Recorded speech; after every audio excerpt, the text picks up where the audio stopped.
It's April 4th, 2025. This time last year, the CSA show was going on around the same time because I remember going to the CSA show with my Monopoly Prizm Gold 1 of 10 Victor Wemby PSA 6. Yep, that was a year ago, guys. I don't know if you guys follow my channel or know what I'm talking about, but on March 20th, 2024, I pulled the 1 of 10 Gold Monopoly Prizm Victor Wemby. The biggest pull I've ever had in my life in a personal opening, a personal box rip type of thing. Absolutely amazing. When I hit it, I was super excited. I was so excited. I sent it off to grade. I couldn't wait to get graded. I was going to get it graded and sell it at the PSA show. Because the CSA show. This is again last year. Of course, I think I spent the maximum you could. Like I flash graded that thing. 24 hours, $500 I think I spent to get it graded a PSA 6. I think you should get a down charge. Like if you grade a card and it comes back worth less than it was before, you should actually get your grading fees decreased. Don't you think? That'd be fair. Like I know you thought this was a big card, Ziggy, but it's not. Here, it was only $50 to grade it or 25. I don't know. It sucked. Anyway, last year I at the CSA show, I did crack that out. I spoke to Mr. Minty about it. Mr. Minty, shout out. I've said this several times when I've seen Mr. Minty over the last year. He's the one that recommended I send it back to Panini for a factory defect claim. Well, here we are a year later, and that card is actually in the mail, on its way back to me right now. Like, I've got tracking on it. I've got a ticket from Panini. They've closed it out. It took them a full year, and I've spoken to the Panini customer service representatives probably 4 times in the last year. I'll also say they've always been very kind. They said it's taking more time, that it was, a special card. They're going to make sure it's taken care of properly, and somebody was assigned to it. So I'm super excited tomorrow to see what I'm going to get. Now, I won't lie to you. I'm still stressed. Like, it's got to get there in the mail. Like, I'm watching the tracking. There's a few issues with the mail that I'm concerned about. It's going... I don't want to share too much information, but hopefully tomorrow I'm getting that card. I'm going to take that card, while it's still sealed in the package, over to PSA at the CSA show and open it there with them to submit for grading. The reason for that, guys, if you've been following me, remember, I did submit this card, and it came back a PSA 6, and it's numbered 1 of 10. So I want to do this at PSA for a couple of reasons. I want to live reveal this, at the CSA show people. I think it'd be kind of cool content to do that. So look for that tomorrow on this channel. I will hopefully be opening that live from the CSA show. And second of all, I want to be able to explain to the PSA rep, hey, this is a factory defect that was returned, that the original one, the one that I sent to you last year, is no longer around. Like I sent it back. It's been destroyed, and this is a new one. I think that kind of closed the loop. I'm looking for the certificate. If I still have the PSA 6 certificate, I'd saved it before, but I don't know if I can find it right now. So anyway, that's my big and exciting news. I'm really, really excited about. It's been a year. One of the biggest hits I've ever had. I'm getting the card back after it was damaged. I will submit it to PSA for grading, and then that card will come back. Will I sell it? That's a great question. I know people are thinking that. I don't know. Last year, I would have absolutely said yes. My goal was to sell it. Now, I mean, he's injured.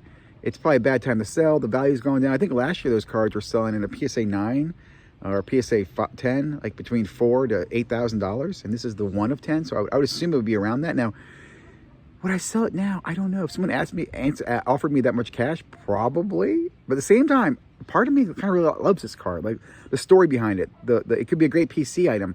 It could have great value in the future. I mean, Victor Wemby does become a great player. I mean, having the gold 1 of 10 Monopoly Prizm is super exciting. So anyway, more to come on that. I will add to my little Monopoly Prizm stories. I absolutely love the product. It's just me. I mean, I understand why people... I'll put it this way. It's poor man's Prizm.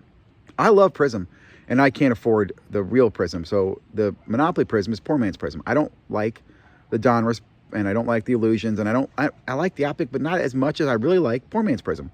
I like Monopoly. I like the short checklist. I like the big hits. I mean, there's still big hit potential in Monopoly Prizm. I mean, it's crazy. In fact, I opened some of the women's Prizm. I wish there were more women collectors out there, but it just wasn't Caitlin Clark. Like, it really kind of frustrates me. It's like you can't buy WNBA product unless you are going to lose money, because it's really Caitlin or bust. You can't be like, well, I'm going to collect this player because anyway, you know my point. So anyway, Monopoly Prizm, I have a case of that I bought because Panini did that little promo where they were giving you the Lakers Luka card Monopoly Prizm. I don't have a picture with me right now. I'm going to be dropping that for grading. But I thought that was a great promo because in my mind, I figured that would be a couple $100 rebate on the case of the Prizm case.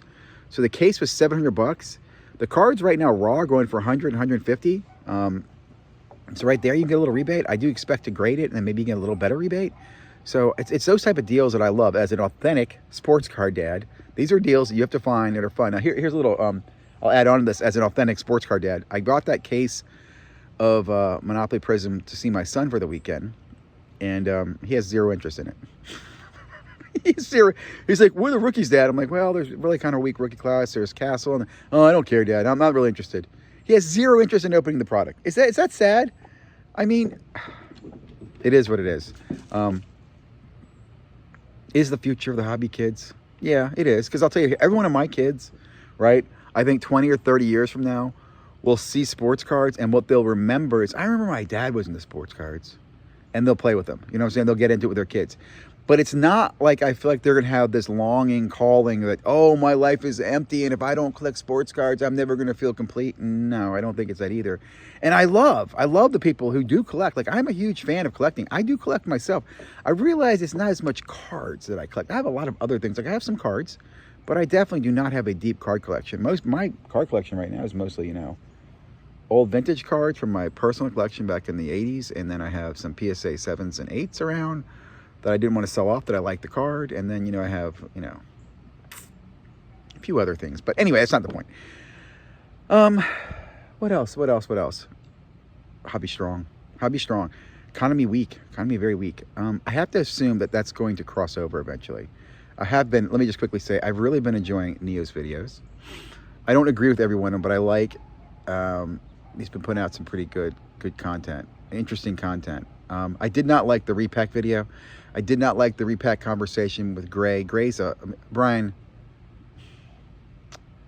it was a commercial for your repack product. And if you guys are paying attention there, his repack product is an auction wheel product. So he's basically selling on hype, fear, FOMO, fear of missing out. It's a shady way to repack. God, man. First of all, I'll say this too. There's most of the people who have a platform in this hobby are not educated in the hobby. I mean, the biggest one is Jeff Wilson. Jeff, you've proven it over and over and over. You really don't know the hobby very well, and you have the biggest platform, and it really is kind of scary.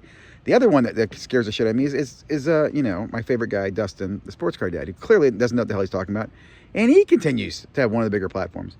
I don't know. I've reached out to some of these guys. Say, you should talk to a breaker, talk to a repacker, talk to somebody real. I will say, I'll give a shout out to Denny. Denny's Cards did a little video clip with a repacker at a local show. Now, again, I think it was a nice little snippet of what's going on. Some great insights there that I'd love to dissect with somebody. Repacking's powerful. I am not a fan of it. I am not a consumer of it, but I am very aware of it. And I would tell you this, if I could buy stock and collect IO, I would. Absolutely would. If I could buy stock in Arena Club, probably would too. They're killing it. They're absolutely killing it.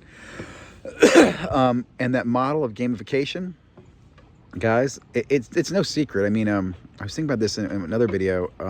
I was watching, I think it was I forget the guy's name, June Lee, who was a ESPN guy, talking about the impacts of gambling on sports media. And it just made me think to myself, man, the impacts of gambling in the country have been huge. Like, it's one of these thoughts where you see a ruling take place, like back in 2018 when the ruling was announced about the Supreme Court coming out and legalizing gambling or decriminalizing gambling or whatever they did, which I didn't read the article, I didn't read the case, so I'm not going to misspeak it. But when they made that change, I know a lot of us out there, oh, that's going to be interesting. That's going to change the way things are. That's going to free things up. Now, I want to point out that going into that, there was a lot of lobbying going from the fantasy football leagues, FanDuel and DraftKings, to sway the court in that direction. Not that I'm against it. In fact, to be honest, in 2018, I would have been a huge fan of that. I still am kind of a fan of it. I mean, I am a gambler. I'd be a hypocrite to say I don't like it. But looking at where we are today and the impact of that ruling in 2018, what is this, 7 years later, has had profound impacts on our economy and our social lives.